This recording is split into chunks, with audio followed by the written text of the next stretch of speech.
Salut à tous, c'est Faik, j'espère que vous allez bien et aujourd'hui on se retrouve pour une nouvelle vidéo où on va analyser la saison d'un club de Bundesliga.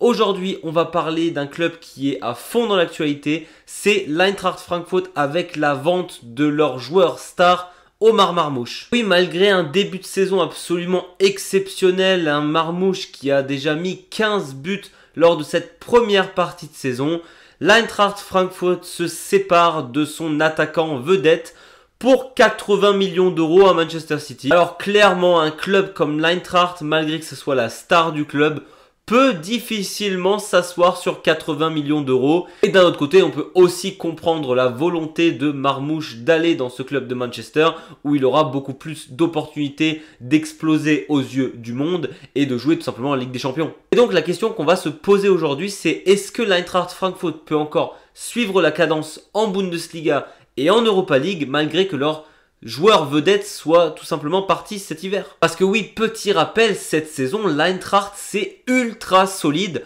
3e en Bundesliga avec 36 points. Quand même quelques points d'avance sur la 4e place. Ils sont également en lice pour être qualifiés directement pour la suite de l'Europa League avec 4 victoires, 1 match nul et 1 défaite. 13 points, c'est seulement 3 points derrière le premier. Donc clairement, pour l'instant, les attentes autour de l'Eintracht sont vraiment au-dessus de ce qu'elles étaient avant le début de saison. Mais force est de constater que c'est beaucoup plus facile de faire ce type de résultat lorsque tu as un joueur qui te marque 15 buts en 17 matchs de Bundesliga. Clairement, la saison, elle est gigantesque de Marmoush pour l'instant. Après, toute proportion gardée, évidemment, si Francfort est aussi fort cette saison, évidemment, ça aide d'avoir un joueur qui marque énormément de buts. Mais Francfort, c'est surtout un énorme collectif que Topmöller, l'entraîneur, a créé autour de cette équipe. Et en même temps, cette équipe de Francfort, elle vient pas de nulle part. L'équipe est globalement ultra expérimentée. On a quand même dans les buts Kevin Trapp, qui est littéralement un des gardiens qui a le plus d'expérience de la Bundesliga, qui est là depuis ultra longtemps. Tate et Robin Koch en défense centrale font vraiment le taf. Au milieu de terrain, on a aussi par exemple Skiri et Larsson qui petit à petit commencent à connaître aussi la Bundesliga. Et j'aime beaucoup ce mélange entre joueurs d'expérience qui vont apprendre énormément de choses aux jeunes de cette Eintracht Francfort. Un joueur dont on ne parle d'ailleurs pas beaucoup, c'est la saison exceptionnelle que nous fait Mario Götze. Götze, on rappelle, qui avait été immense avec Dortmund à l'époque, qui avait moyennement réussi au Bayern, qui s'est ensuite expatrié dans un autre pays, qui est revenu en Bundesliga avec l'Eintracht Francfort et qui, depuis qu'il est dans ce club, fait vraiment des super saisons. Götze, c'est vraiment le numéro 10 que l'Eintracht a besoin. Un gestionnaire pareil dans son équipe, c'est toujours exceptionnel à avoir. Sans parler du fait que Marmoush n'était pas seul en pointe cette saison, on a aussi Ekitike qui est venu du Paris Saint-Germain, qui fait grave le taf aussi. Donc pour répondre déjà à certains médias et à notre question qui est est-ce que Francfort va s'en sortir sans Marmoush?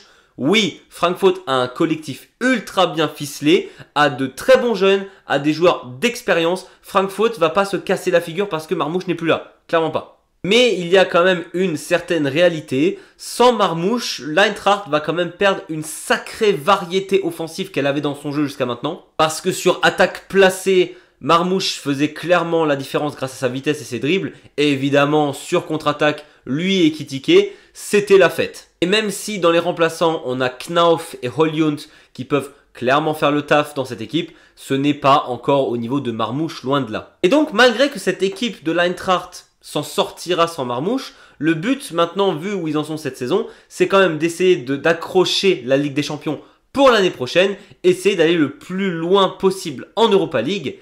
Et avec seulement Ekitike comme joueur d'expérience en pointe, je pense que ça peut être plutôt compliqué. Et donc on est en droit de se poser la question, est-ce que pour cet hiver, Francfort va encore peut-être taper dans sa banque pour essayer de chercher un deuxième buteur à côté d'Ekitike. Et donc j'ai décidé de vous faire une petite liste de joueurs qui me viennent en tête, qui pourraient éventuellement remplacer Marmoush dans cette équipe de Francfort. Alors déjà, j'ai vu une énorme rumeur passer sur internet, qui passe d'ailleurs un peu trop à mon goût et qui ne me plaît absolument pas, et ça pour les deux camps. La rumeur, ce serait le retour de Niklas Füllkrug en Bundesliga, et alors même si c'est un de mes joueurs préférés, et que j'aimerais beaucoup le revoir en Bundesliga, je pense sincèrement que la compatibilité entre Füllkrug et l'Eintracht est nulle. Tout simplement parce que l'Eintracht est un club qui joue vite, Füllkrug c'est plus un attaquant à la Giroud, c'est-à-dire que c'est pas la contre-attaque son fort, c'est quelqu'un qui aime plutôt l'attaque placée et le jeu de possession,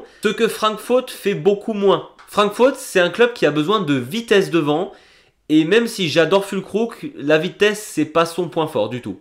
En plus de ça, malheureusement pour lui, cette saison, Füllkrug, il est énormément blessé, et donc remplacer Marmoush par un gars tout le temps blessé, je pense que c'est pas la meilleure des idées au monde. Donc maintenant qu'on a effacé l'éventuelle rumeur Füllkrug, quel autre joueur pourrait nous intéresser? Bon, un joueur dont je parle depuis le début de saison, qui m'impressionne de fou, qui a été appelé en équipe d'Allemagne, qui est absolument incroyable et je pense que s'il veut step up, il finira pas sa carrière à Mainz 05, c'est Burkhardt.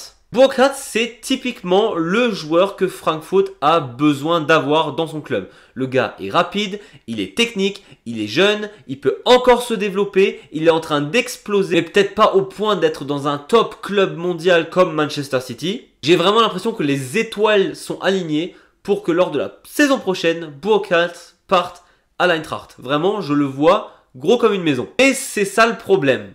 Je pense pas que Burkhardt partira de Mainz là en plein milieu de la saison, vu son attachement au club et vu la saison qu'ils sont en train de faire avec Mainz. Je le vois pas trahir entre guillemets le club pour aller à Frankfurt, un concurrent direct.